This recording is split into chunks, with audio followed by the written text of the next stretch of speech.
Digestion, absorption, assimilation और excretion, ये 5 step है।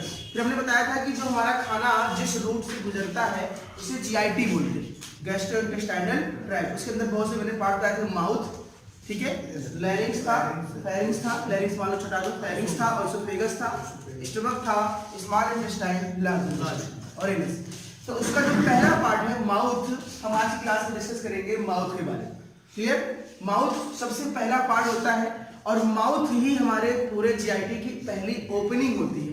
पहली ओपनिंग मतलब होती है कि जहां से खाना हम इंटर करते हैं वो माउथ, ठीक है, ठीक है। केवल 2 होते हैं पूरे जीआईटी का, 2 ही पार्ट है, एक माउथ है और एनस, ठीक है, जो बाहर की ओर खुलता है, ठीक है। माउथ से खाना अंदर आता है और एनस से खाना वेस्ट करना होता है, बाहर निकलता है।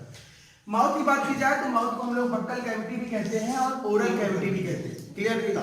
माउथ को क्या बोलते हैं, बक्कल कैविटी या ओरल कैविटी, ये होता है। उसके बाद देखा जाए तो पूरे माउथ के स्ट्रक्चर में 5 पार्ट होते हैं और हमको इन 5 पार्ट्स के बारे में डिस्कस करना है। पहला पार्ट होता है लिप्स, ठीक है, लिप्स ही बोलते हैं, इंग्लिश में लिप्स बोलते हैं।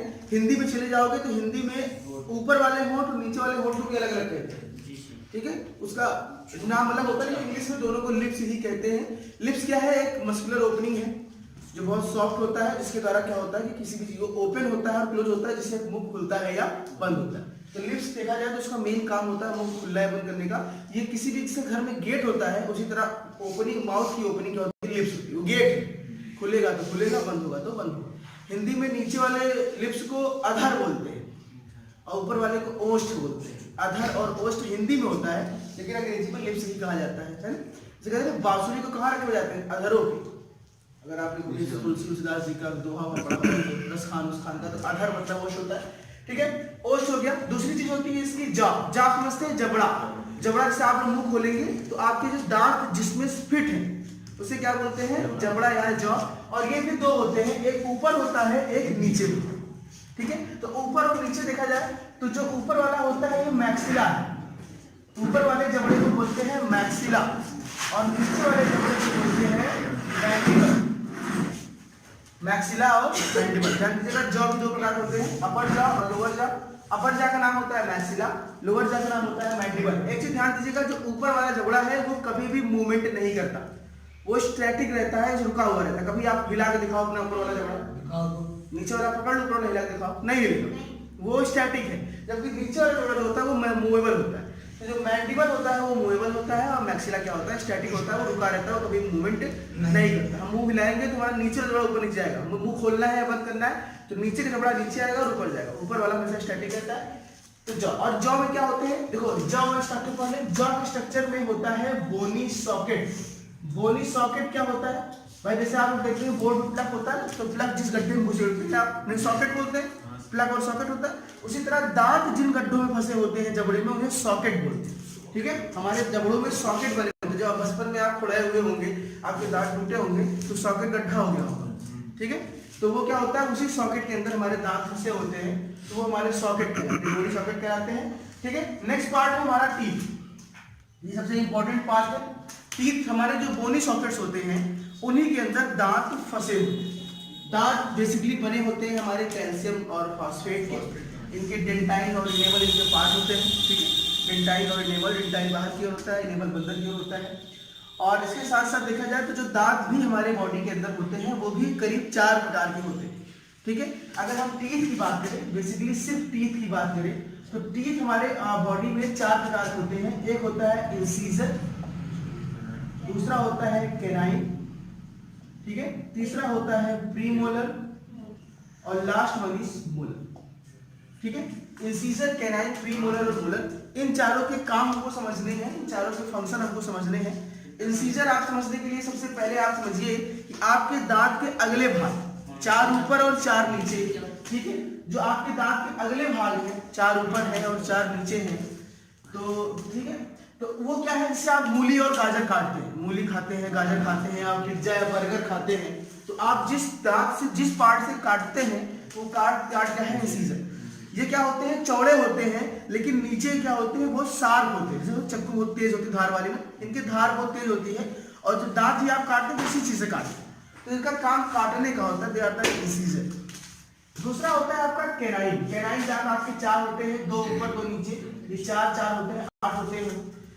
तो जो आपके कैनाइन दांत होते हैं, अगर आप कभी दूध का पैकेट या टॉफी की पैकेट कुछ ला के फाड़ते हैं, तो आप जिस किनारे वाले दांत से फाड़ते हैं, 2 ऊपर नीचे इधर, 2 ऊपर नीचे इधर, आपके इंसिजर के जस्ट बगल में जो नुकीले होते हैं, इनका शेप कुछ होता है कि ऊपर से आके आके नुकीले हो जाते हैं। और जो जंतु मांसाहारी होते हैं, ठीक है, उनके साथ ये दांत थोड़े बड़े होते हैं और ज्यादा नुकीले होते हैं। क्यों? क्योंकि उसी दांत से क्या करते हैं, वो चीड़ फाड़ के किसी जानवर को खाने का काम करते हैं। क्लियर? उनके और नीचे कुत्ता देख लो, शेर देख लो, है ना, जो मांसाहारी जंतु होते हैं उनके और बड़े होते हैं। चूड़े देख लो, टाइम देख लो, है ना, उन सबके थोड़े दांत थोड़े निकले होते हैं, बाहर निकले होते हैं। बिकॉज दिया कैनाइन दांत का काम ही क्या है, वो फाड़ने चिड़ने का काम करता है। ठीक है, इंसिजर, कैनाइन, प्रीमोलर। आप लोगों ने सुना होगा चौखट, क्या कहते हैं उसको, चौखट, है ना। तो जो यहाँ पास जो साइड दांत होते हैं, जो बेसिकली पीसने का काम करते हैं। किसी भी खाद्य भोजन को आप पीसते हैं, चबाते हैं।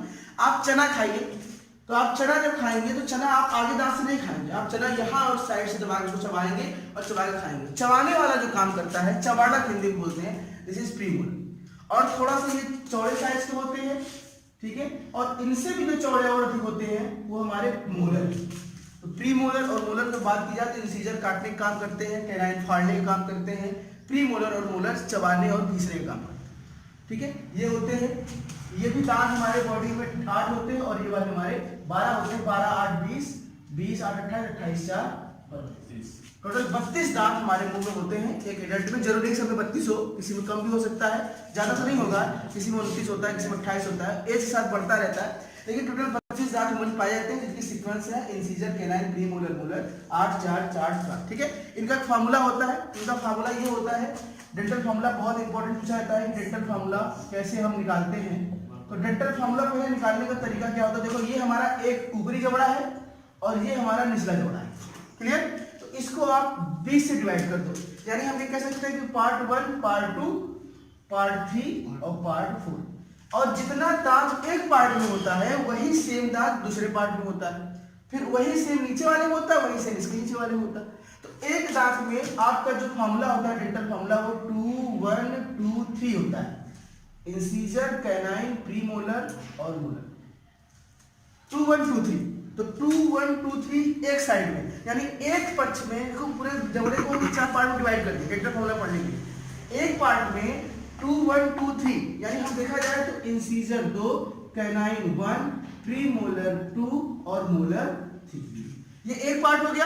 अगर इस पूरे को हम 4 से मल्टीप्लाई कर दे, तो 4 से मल्टीप्लाई करने मतलब 4 पार्ट हो गए दांत के। तो जब मल्टीप्लाई करेंगे 2 चौक 8, 4 एकम 4, 2 चौक 8, 4 नहीं 12, जोड़े कितना दांत आ जाएगा? ये बहुत इंपॉर्टेंट मुझे आता है डेंटल फार्मूला क्या होता है। डेंटल फार्मूला होता है 2, 1, 2, 3 इन 1 सेक्शन। ओके, पूरे जॉ को हम 4 सेक्शन में बांट सकते हैं, 2 ऊपर 2 नीचे, फिर उसको डिवाइड करेंगे। तो उसमें एक सेक्शन में इतना दांत है तो बाकी में इतना दांत होगा। ठीक है, तो इतना पहले हम लोग लिख लेते हैं, नेक्स्ट क्लास में डिस्कस करेंगे।